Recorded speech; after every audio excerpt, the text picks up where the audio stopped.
जो महिलाओं के, किसानों के, कमज़ोरों के, देश के प्रत्येक नागरिक के बराबर के अधिकारों के लेखक भी हैं।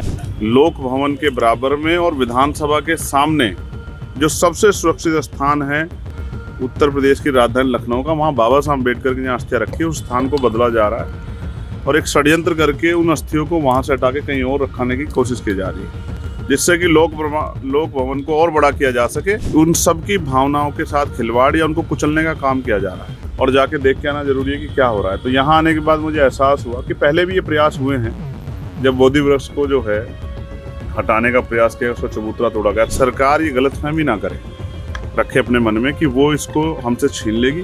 किसी कीमत पे हम लोग अम्बेडकरवादी लोग ऐसा नहीं होने देंगे। ये बात बताने के लिए यहाँ मैं उपस्थित हूँ और मैं ये बात डंके की चोट पे कह रहा हूँ कि आप उनके धार्मिक स्थलों में जो ऐतिहासिक जो है आवश्यक वस्तुएं हैं, मूर्तियाँ हैं, सामग्रियाँ, क्या आप उनको वहाँ उस राम मंदिर में ट्रांसफर करके पूरे प्रदेश को इस तरह से कर सकते हैं क्या? इसके साथ अगर सरकार छेड़खानी करेंगे तो हमें मजबूरी में दूसरे काम छोड़ के राजनीतिक आंदोलन को खड़ा करना पड़ेगा पूरे उत्तर प्रदेश। और तो मैं घर घर जाके लोगों को बताऊंगा कि सरकार हमारे महापुरुषों के सम्मान से किस तरह खिलवाड़ कर रही है और हमारी भावनाओं किस तरह कुचलने का काम कर रही है। मैं छोड़ूंगा नहीं सरकार को इतनी आसानी से। आप तो लड़े हो राम मंदिर के लिए सड़क से लेके और संसद उस तक, क्या नाम, सुप्रीम कोर्ट तक। संसद हो, सड़क हो, सुप्रीम कोर्ट, और आप हमसे कह रहे हैं कि हम विकास के नाम पे आपसे छीन लेंगे। कैसे छीन लेंगे? ऐसे कि जैसे राम मंदिर के लिए, जबकि सुप्रीम कोर्ट ने कहा कि बाबरी मस्जिद को तोड़ा गया, लेकिन फिर भी उन्होंने इतने लोगों की आस्था का सम्मान करते हुए क्या कहा कि भाई हम जो हैं वहीं बना रहे हैं, और बन भी गया। यहाँ तो इस कानून होने के बाद कहाँ मान रहे हैं, जिनकी सत्ता वो कहाँ मान रहे हैं? वो तो सबको उखाड़ के अपना साबित करना चाहते हैं। कुछ लोगों को चुभ रहा है और वो इसको यहाँ छीनना चाहते हैं। उनको गलतफहमी है कि सत्ता के दम पे वो कुचल देंगे लोगों को, उनकी गोलियां लाठियां कम पड़ जाएंगी।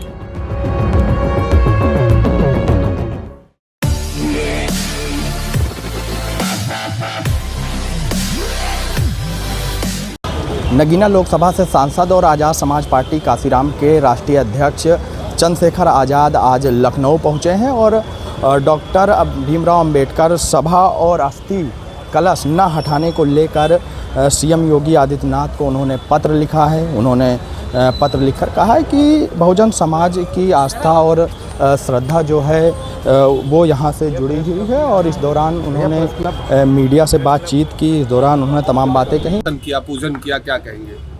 देखिए, ऐसा है, ये एक तीर्थ है। तीर्थ तो समझते हैं ना, मैंने इसलिए तीर्थ का जिक्र किया कि आप उस भाषा को समझते हैं। डॉक्टर सविता अम्बेडकर जी ने, बाबा साहब अम्बेडकर जो भारत के संविधान के निर्माता, जो लोकतंत्र के जनक, जो महिलाओं के, किसानों के, कमज़ोरों के, देश के प्रत्येक नागरिक के बराबर के अधिकारों के लेखक भी हैं और मैं समझता हूं कि इसी भारत ने उनको भारत रत्न से नवाजा भी। तो यहाँ उनकी अस्थियां रखी हुई, यहाँ देश के पूर्व राष्ट्रपति जी, पूर्व सर्वोच्च न्यायपालिका के हमारे न्यायाधीश, चीफ जस्टिस ऑफ इंडिया, पूर्व प्रधानमंत्री, पूर्व मुख्यमंत्री, पूर्व गवर्नर और वर्तमान प्रधानमंत्री भी यहाँ आए। उन्होंने बाबा साहब को यहाँ अपनी श्रद्धांजलि, आदरांजलि अर्पित की। लेकिन कुछ दिनों पहले मुझे जानकारी मिली, और फिर जानकारी ऐसे नहीं कि किसी ने वैसे ही फ़ोन कर दिया, बहुत सारे पत्रों के माध्यम से मिली और मुझसे कहा गया कि आपके होते हुए लोक भवन के बराबर में और विधानसभा के सामने जो सबसे सुरक्षित स्थान है उत्तर प्रदेश की राजधानी लखनऊ का, वहाँ बाबा साहब अम्बेडकर की जहाँ अस्थियाँ रखी है उस स्थान को बदला जा रहा है और एक षड्यंत्र करके उन अस्थियों को वहाँ से हटा के कहीं और रखने की कोशिश की जा रही है, जिससे कि लोक भवन को और बड़ा किया जा सके। और इसके लिए वो करोड़ों यूपी और देश में रहने वाले करोड़ों बाबा साहब अम्बेडकर के, तथागत बुद्ध के, क्योंकि यहाँ बोधि वृक्ष भी है, यहाँ धम्मचक्र की स्थापना भी हुई है, उन सब की भावनाओं के साथ खिलवाड़ या उनको कुचलने का काम किया जा रहा है। तो मेरे मन में पीड़ा हुई। हालांकि हम लोग सत्ता परिवर्तन यात्रा की तैयारी कर रहे थे, मगर मुझे लगा कि इस समय वहाँ जाना ज़रूरी है और जाके देख के आना जरूरी है कि क्या हो रहा है। तो यहाँ आने के बाद मुझे एहसास हुआ कि पहले भी ये प्रयास हुए हैं, जब बोधि वृक्ष को जो है हटाने का प्रयास किया, उसका चबूतरा तोड़ा गया। तब अनिकेत जी और हमारे साथियों ने यहाँ एक बड़ा मजबूत प्रोटेस्ट करके उसको रुकवाया और अब फिर पुनः ये प्रयास किया जा रहा है। शायद उनको लगता है कि अब ये इतना बड़ा प्रोटेस्ट नहीं कर पाएंगे या इसको रोक नहीं पाएंगे। मैं बस ये कहना चाहता हूँ कि ना हम प्रोटेस्ट करना चाहते, ना ही हम कोई और आंदोलन या उस तरह की जो है रूपरेखा में जाना चाहते, लेकिन सरकार ये गलतफहमी ना करे, रखे अपने मन में कि वो इसको हमसे छीन लेगी या इसको यहाँ से परिवर्तन करने के नाम पे कहीं और उजाड़ देगी यहाँ से। तो ऐसा नहीं होगा, किसी कीमत पे हम लोग अम्बेडकरवादी लोग ऐसा नहीं होने देंगे। ये बात बताने के लिए यहाँ मैं उपस्थित हूँ और मैं ये बात डंके की चोट पे कह रहा हूँ कि अगर हमारी भावनाओं का सम्मान नहीं हुआ, जैसे मुझसे कहा गया कि सरकार की वजह कि हमने एक स्मारक बनाया है तो वहाँ हम लोग इसको शिफ्ट करना चाहते हैं। तो जैसे अयोध्या में राम जी का मंदिर जो है अब तो उसका बड़ा शिलान्यास हो गया है, तो उत्तर प्रदेश में जितने धार्मिक स्थल हैं, क्या आप उनके धार्मिक स्थलों में जो ऐतिहासिक जो है आवश्यक वस्तुएं हैं, मूर्तियां हैं, सामग्रियां, क्या आप उनको वहाँ उस राम मंदिर में ट्रांसफ़र करके पूरे प्रदेश को इस तरह से कर सकते हैं क्या कि भाई कहीं और जाने की जरूरत, सब अयोध्या जाके जो है नतमस्तक हो जाओ। कई अलग अलग राज्यों में जैसे बनारस है, जैसे प्रयागराज है, तो ये सब जगह एक जगह कर सकते हैं क्या आप? तो ये पुराना स्थापित है, हमारा प्यार, हमारी भावनाएं, हमारा समर्पण, हमारा विश्वास यहाँ से जुड़ा हुआ है। इसके साथ अगर सरकार छेड़खानी करेंगे तो हमें मजबूरी में दूसरे काम छोड़ के राजनीतिक आंदोलन को खड़ा करना पड़ेगा पूरे उत्तर प्रदेश। और जब ये अभी भी ये संविधान, ये सत्ता परिवर्तन यात्रा जब निकलेगी तो मैं घर घर जाके लोगों को बताऊंगा कि सरकार हमारे महापुरुषों के सम्मान से किस तरह खिलवाड़ कर रही है और हमारी भावनाओं को किस तरह कुचलने का काम कर रही है। मैं छोड़ूंगा नहीं सरकार को इतनी आसानी से कि सरकार ये सोच बैठे कि वो कुछ भी करेंगे और हम लोग चुपचाप बैठे देखते रहेंगे, ऐसा नहीं। मैं गली गली, मैं और हमारे साथी सत्ता परिवर्तन यात्रा के जरिए घर घर जाके बताएंगे कि सरकार किस तरह के प्रयास कर रही है और सरकार की एक ईंट छू के देखे। मैं आज यहाँ संकल्प करके कहता हूँ कि सरकार को फिर इसका खामियाजा भुगतना पड़ेगा। हम इतना बड़ा मजबूत आंदोलन करेंगे, संवैधानिक आंदोलन। 2 अप्रैल याद है आप लोगों को? हम बाबा साहब को मानने वाले, फूले, साहू, पेरियार को मानने वाले लोग हैं, मान्यवर दीना भाना वाल्मीकि, मान्यवर काशीराम जी को मानने वाले लोग हैं, महामना रामसु वर्मा जी को मानने वाले लोग, और ये लाखन पासी जी की धरती है। हम इतनी आसानी से अपने स्थलों को छीनने नहीं देंगे सरकार को, ये बताने के लिए मैं यहाँ खड़ा हूँ। सर, सत्ता परिवर्तन यात्रा शुरू हुई, कब से शुरू होगी? उसके लिए मैं प्रेस वार्ता में, सरकार का कहना है कि यहाँ पर नवीनीकरण होगा, विकास कार्य किए जाएंगे, तो आप क्या चाहते हैं? ये उद्योग धंधे लगाने चाहती है सरकार। यहाँ कितने रोजगार दिए सरकार ने? विकास कर दो, कौन के मना कर रहा है? और अच्छी बिल्डिंग और डेवलप कर दो, जो आपका सुविधाएं आप देना चाहते हैं वो दे दो, जिस तरह का सहयोग आप करना कर दो। आप तो लड़े हो राम मंदिर के लिए सड़क से लेके और संसद उस तक, क्या नाम, सुप्रीम कोर्ट तक।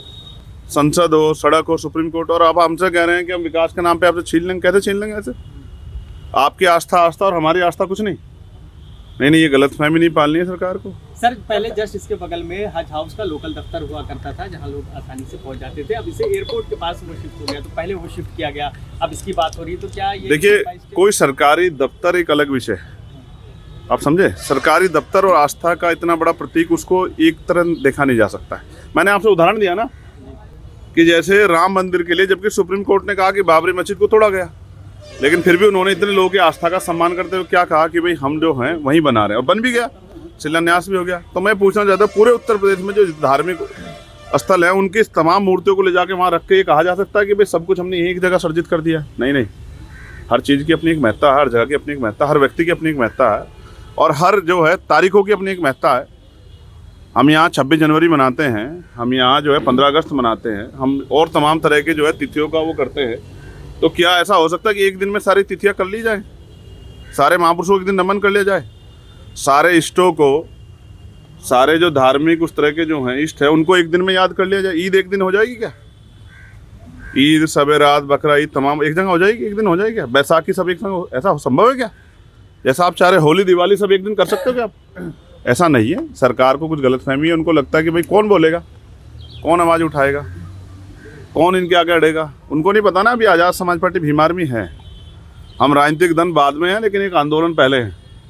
फूले, साहू, जो 1948 से आंदोलन शुरू हुआ, हम उसके पहरेदार हैं।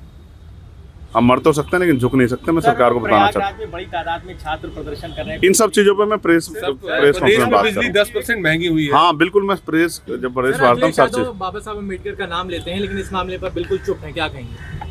अब ठीक है, ये तो आप लोग और समाज देख ही रहा है। मलियाबाद में महाराजा कंसपासी के किले को लेकर विवाद चल रहा है सर, उस पर मैं फिर आपसे कहूँगा, ये सारे विवादों का जड़ वही है कि जो 1948 से पहले, या समझिए कि 1949-50 से पहले जो स्थल जिस शक्ल में था उसी में रहने दिया जाए। लेकिन कहाँ मान रही है यहाँ, तो इस कानून होने के बाद कहाँ मान रही है? जिनकी सत्ता वो कहाँ मान रहे हैं? वो तो सबको उखाड़ के अपना साबित करना चाहते हैं। हो सकता है कल इस पे भी वो कह दे कि कोई यहाँ से कोई मूर्ति अर्जित करके कि ये तो था ही, ये जगह है ही नहीं, ये तो कुछ और है।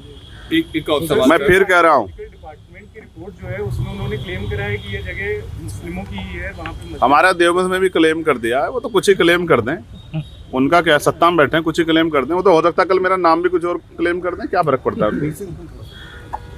मैं फिर कह रहा हूँ, पढ़े लिखे लोग हैं, चीज़ों को समझते हैं। हम दूरदृष्टि रखते हैं कि भाई ये इसके पीछे का लॉजिक क्या है। उनको इनकी छाती पे आई है असेंबली की, हमारी जो असेंबली है। हालांकि मैं इसका हाउस का अभी तक हिस्सा नहीं बना, मैंने देश की संसद का हिस्सा तो मैं बन गया हूँ, लेकिन ये जो असेंबली है उत्तर प्रदेश की लखनऊ में विधानसभा, इसका हिस्सा मैं नहीं बना, लेकिन इसके सामने है ये। तो मुझे ऐसा लगता है कुछ लोगों को ये चुभ रहा है। लगता है सर 2027 में आपके लोग हिस्सा बनेंगे? कुछ लोगों को ये चुभ रहा है और वो इसको यहाँ छीनना चाहते हैं। उनको गलतफहमी है कि सत्ता के दम पे वो कुचल देंगे लोगों को, उनकी गोलियां लाठियां कम पड़ जाएंगी। पिछले कुछ आंदोलन उसका प्रतीक है। जब हम आंदोलन करते हैं तो किस तरह करते हैं। ये हमारी ऐतिहासिक स्थल है, इसको हम छीनने नहीं देंगे, ये बात ध्यान रहे। और आप जो बात कह रहे हैं ना इस विधानसभा में, इस बार हो सकता है सब ज़्यादा संख्या हमारे लोगों को, याद रखना आप। धन्यवाद। कृपया वीडियो को लाइक और शेयर करें। रोजाना ऐसे इंटरेस्टिंग वीडियोस को देखने के लिए हमारे चैनल को सब्सक्राइब करना ना भूलें। धन्यवाद।